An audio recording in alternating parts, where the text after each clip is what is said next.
¿No os ha pasado nunca que cuando leéis un texto reconocéis al autor de este? O que al menos os suena que podría ser un escritor en cuestión. Al cúmulo de características que hace que en un texto identifiquemos a su autor, le llamamos la voz del escritor.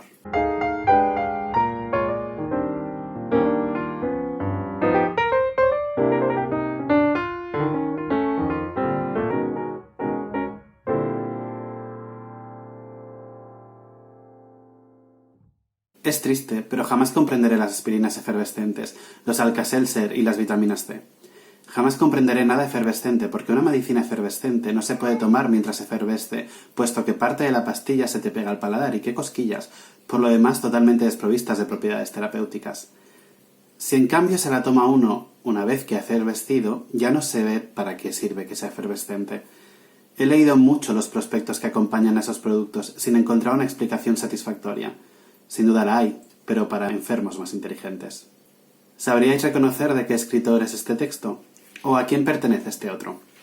Que un hombre del suburbio de Buenos Aires, que un triste compadrito sin más virtud que la infatuación del coraje, se interne en los desiertos ecuestres de la frontera del Brasil y llegue a capitán de contrabandistas, parece de antemano imposible. A quienes lo entienden así, quiero contarles el destino de Benjamín Otálora, de quien acaso no perdura un recuerdo en el barrio de Valvanera y que murió en Suley, de un balazo, en los confines del Río Grande do Sul. Ignoro los detalles de su aventura. Cuando me sean revelados, he de rectificar y ampliar estas páginas. Por ahora, este resumen puede ser útil. El primero se trata de un microcuento titulado En un vaso de agua fría o preferentemente tibia, de Cortázar. El segundo es un fragmento de El muerto, de Jorge Luis Borges. ¿Habíais adivinado al autor al que pertenece o os hacíais un poco una idea? Es difícil definir qué es la voz de un escritor, pero podríamos decir que se trata de un conjunto de particularidades que caracterizan su forma específica de escribir y expresarse. Podríamos decir someramente que se trata de la personalidad del autor, que se plasma en su forma de construir el discurso. Pero ¿de qué conjunto de particularidades estamos hablando? Pues hablamos de cosas como la forma de hablar, la estructura mental cuando crea un argumento escrito, los fantasmas que atenazan al escritor y condicionan su imaginario narrativo, su preferencia por el uso de ciertas palabras, de ciertas expresiones, de ciertos recursos literarios y estilísticos, de los vicios adquiridos. También hablamos de las lecturas que tiene, ha tenido y tendrá, puesto que de ahí sacará lecciones que le ayudarán a seguir evolucionando. También de los ojos con los que mira la realidad y que son el filtro con el que más tarde va a crear. Hablamos de si es más o menos conservador, si tiende o no a experimentar con el lenguaje y su construcción, de su concepción de la literatura y de lo que representa para él, entre muchas otras cosas. Todo esto acabará conformando la voz del escritor, que nos permitirá reconocerlo cuando estemos leyendo un texto de esa persona. ¿Podríamos decir que todo escritor tiene una voz característica? Pues la respuesta es que no. Y es que un escritor no tiene por qué tener una voz fuerte o propia de él. De nuevo, esto va acorde con la personalidad de cada uno y probablemente al ego subconsciente de cada cual, aunque esto debería juzgarlo un especialista, que no soy yo. Hay escritores, de hecho, que dan más importancia a la historia que a su propia figura y tienen una voz muy neutra, que es difícil de reconocer. Los hay que no pueden evitar hacerse notar. Existen otros, finalmente, cuya voz fluctúa según las circunstancias y lo que narran. Hablando de escritores cuya voz es muy notoria y que cuando lees algo de ellos resuena a ellos, podrían estar los dos autores que he puesto al principio, Cortázar y Borges, aunque también podríamos hablar de Carpentier, de Severo Sarduy o de Gabriel García Márquez. Se suele decir que los escritores de voz más neutra suelen ser escritores de bestseller, pues, puesto que es más fácil que si tu voz es neutra llegues a más gente que cuando tienes que estar leyendo y chocando todo el rato con la voz propia de un escritor, que si no te gusta difícilmente congeniarás con lo que está contándote. En cuanto a los escritores que tienen una voz fluctuante, debemos distinguir a escritores que realmente son así y que se adaptan al tipo de situación que están narrando y probablemente en su vida real también sean así, sean personas que se adaptan fácilmente a los diferentes momentos sociales que deben vivir, de los escritores que están empezando, que llevan cierto recorrido y aún están buscando su propia voz para poder contar lo que quieren contar. Y es que encontrar la voz de cada uno es un proceso muy difícil, y yo creo que quizás sea el proceso más difícil por el que pasa cualquier escritor.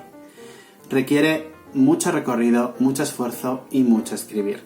Pese a que existieran excepciones, obviamente, y seguramente haya escritores que en su primera novela encontraron su voz y la han mantenido para siempre, la mayoría de nosotros no encontraremos nuestra voz hasta después de haber escrito centenares de textos. Incluso Gabriel García Márquez empezó con una voz muy austera, que recordaba un poco a Hemingway porque fue su referente durante mucho tiempo, y de hecho lo admiraba mucho, pero cuando leyó por primera vez La Metamorfosis de Kafka, todo su universo se tambaleó, y no solo dio con el realismo mágico gracias a leer La Metamorfosis, sino que toda su forma de contar y su voz cambió completamente a raíz de leer ese cuento. Pero ojo, no podemos confundir la voz de un escritor con su estilo. El estilo nos habla de las palabras que usa, los recursos que prefiere, la estructura de sus frases y el ritmo que utiliza. Hablamos de cómo el escritor redacta. Como hemos visto antes, la voz va más allá, y de hecho es algo mucho más particular y propio de cada escritor, y el estilo es una de las cosas que está supeditada a ella. Probablemente alguien que en su carácter sea rápido y enérgico tenderá a tener una voz y un estilo concisos y rápidos. Probablemente tenderá a hacer frases cortas y descripciones breves, y se focalizará sobre todo en la acción.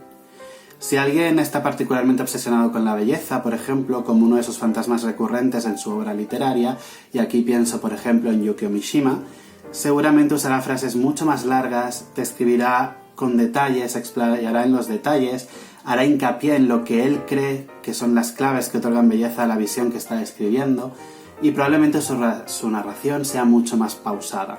Vamos un poquito más allá, y vamos a pensar en cómo somos.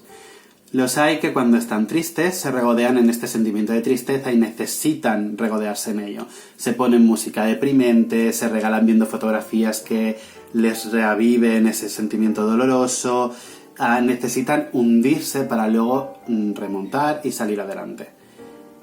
Hay otros que lo que prefieren es no pensar en ello, ponerse música animada, salir de fiesta, conocer gente, enrollarse con gente, es igual. El objetivo de esta gente es no pensar en el suceso doloroso.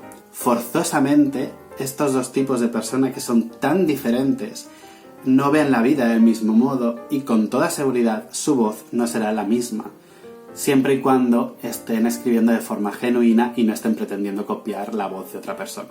¿Por qué ocurre esto? Porque al final la voz es finalmente la esencia de lo que somos, es nuestra firma y nuestra personalidad.